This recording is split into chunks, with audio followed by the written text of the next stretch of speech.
Cookin Dixie Chicks. I'm Dana from Andersonville, Tennessee, but now I live in Hollywood, Florida.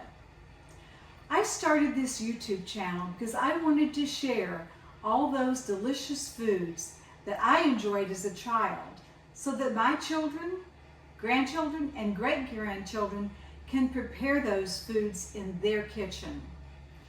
I also enlisted some of my friends and relatives from Dixie to also record some of their favorite foods for their family and to share with all of you.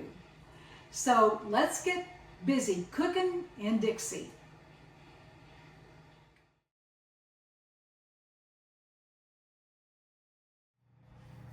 Today we're going to be making my father's favorite cornbread. It's a eggless buttermilk cornbread, takes very few ingredients. We start with the required 3 Rivers cornmeal mix, which has some flour in it. We'll be using buttermilk, and we'll be using canola oil, which is currently heating in the skillet in the oven, which is set at 425 degrees. I've added to that a little flaxseed meal, and there's a teaspoon that's been softening and a tablespoon of water. This will add some binding and some moisture to the inside of the cornbread. Now we want to go to our cornmeal, and I want to fluff it because I don't want it to be heavy or to have any lumps in it. So you always want to use a whisk and to fluff it up. Now I'm going to take a spoon in. You don't dip your cup in, but you want to do your spoon. So I'll hold it over this. I'm going to get a level cup of cornmeal mix. The cornmeal mix has a leavening substance, salt, and cornmeal. So you don't have to add anything else. Just the milk, the buttermilk to the cornmeal mix. Now, buttermilk comes in different strengths, and you want to try to avoid using the low fat. It's just not as rich. You can either use the whole, or what I'm using today is called a gourmet. And that means it has a higher concentration of fat. In fact, this is 9%, which is 3 times higher than you're going to find in whole buttermilk. Again, I'm just filling in. So I'm going to put that in.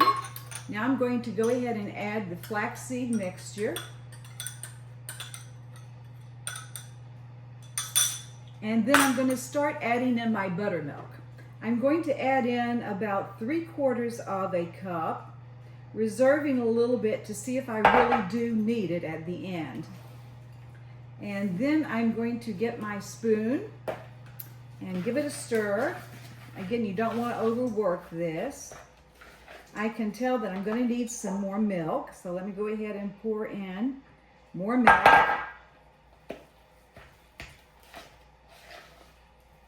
You want it quite thin.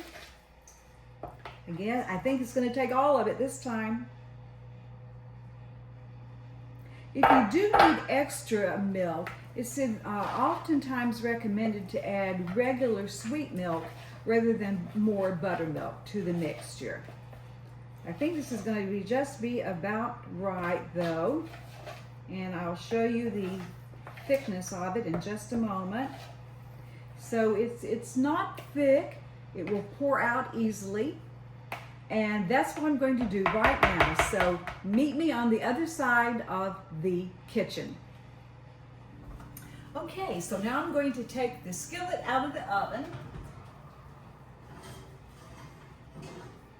It's been on the lowest rack, heating, and now I'm going to go ahead and pour in my batter, and I want you to listen, because you should hear it sizzle. If it doesn't sizzle, that's not good news. It's not hot enough, because that's what makes the crust, is this first sizzle that you get as you make the cornbread, as you pour it in.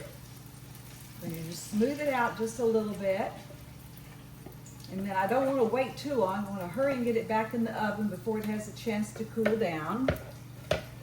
And I'm putting it on the lowest rack. This is a oven that has a heating unit it has the heating unit in the top. And so you'll have to get used to your oven as to where it's best to cook your cornbread. So now we have about 20 minutes to wait to get our results. So I just took it out of the oven. It's got a golden brown tone. It took about 18 minutes in my oven today. Now I need to let this sit for about 5 minutes, and then we will loosen it and turn it out to a plate. Okay, the cornbread has been cooling for about 5 minutes. Now I want to just loosen the edges. And again, you want to use something that will be safe for your skillet, not something sharp. So I'm just going to barely go around and make sure that it's not stuck in any place. This is a well-seasoned skillet, so it looks like it's doing good. And now we're going to put it onto our plate. And there's our beautiful cornbread.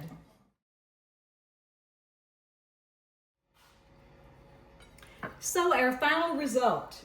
As you can see, it's got a nice golden crust that I've cut a slice, and I've also added some butter, which is already melted, ready for your tasting.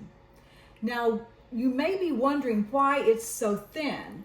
Well, it's thin because that's the way my family likes it. We like a high proportion of crust to soft inner texture. If you like it thicker, you can certainly make up a 2-cup recipe. This went in a skillet that was 8.5 inches, so that was 1 cup. Obviously 2 cups is going to be much thicker. So we really are happy that you joined us today.